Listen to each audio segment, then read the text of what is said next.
The 10-year period from 2008 to 2018 were the best 10 years that Hong Kong will ever see. Will never happen again. The Hong Kong banking system is now almost 9 times their GDP. Wow. Of the, call it today, it's 850% of GDP. 280% of GDP of the 850 is lent to Chinese property developers into China. They're the most levered nation in the world, with the most expensive real estate in the world, with an economic arrangement with a country that is no longer synchronized. It is a recipe for disaster.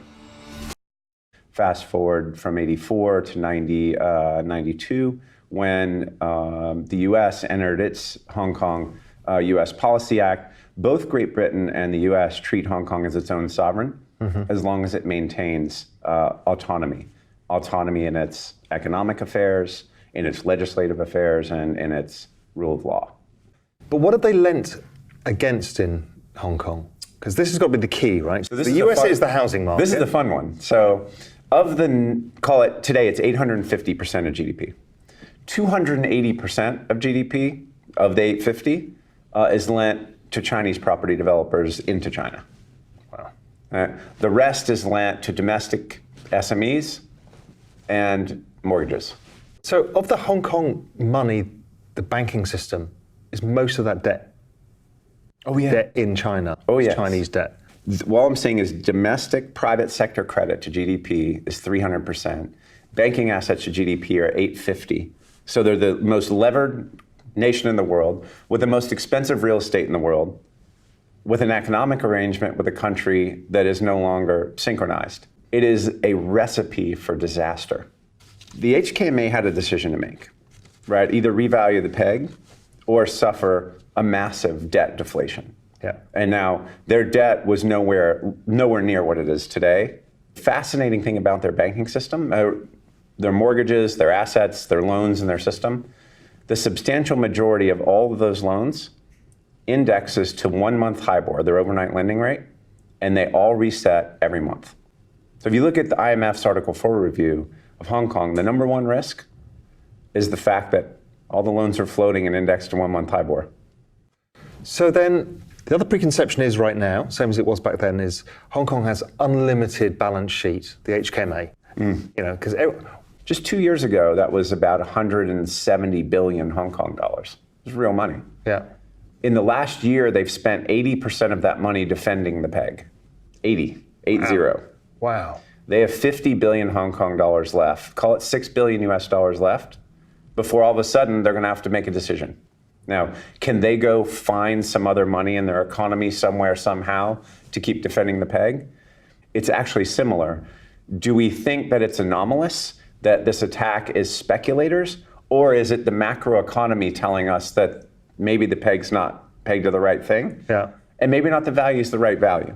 Yeah. Now, the other question is this is clearly tied into the Chinese story. Is this also capital flight from China via Hong Kong? In the last few years. But if you remember when China closed the door, really shut down and put their fingers in the holes of the dam of the money running out of China, they did that really at the beginning of 2017. Imagine if you're a Hong Kong family that has been there for generations, and let's say you've built wealth over time. You would have to be foolish.